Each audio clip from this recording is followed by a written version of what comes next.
Les exercices de désensibilisation, ça s'adresse aux patients qui ont des douleurs persistantes, chez qui on voit que le système d'alarme de la douleur est hyperactif, hypersensible. Parce qu'on se rappelle que la douleur, c'est un signal d'alarme, comme la peur. Des fois, le signal a raison, mais des fois, il se déclenche alors qu'il n'y a pas nécessairement de danger.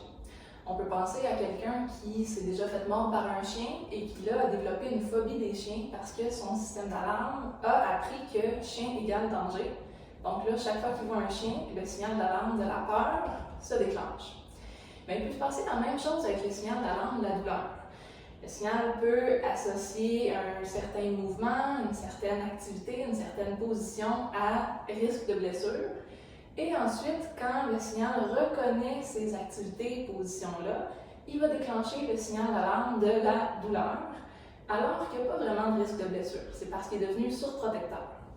L'objectif des exercices de désensibilisation, ça va être de réentraîner notre système d'alarme, que ce soit le système d'alarme de la peur ou de la douleur, pour qu'il devienne moins sensible, moins surprotecteur. Si on revient à l'exemple de la personne qui s'est faite mordre par un chien. Quand elle voit un chien, son cerveau déclenche le signal d'alarme de la peur.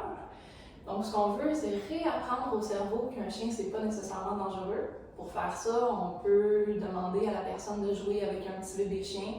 Peut-être que le système d'alarme va se déclencher, mais là, on veut parler à notre cerveau, dire regarde, ben non, c'est un petit bébé labrador de 6 semaines, il n'y a rien de grave qui peut se passer.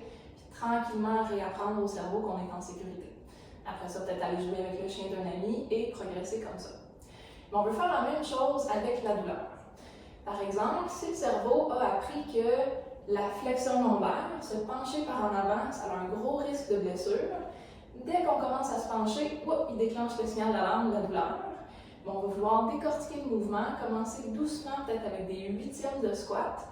Peut-être qu'on va avoir une réaction de douleur qui va être déclenchée, mais là, on veut parler à notre cerveau, dire, regarde, c'est un huitième de squat, rien de grave qui est en train de se passer, on est en sécurité.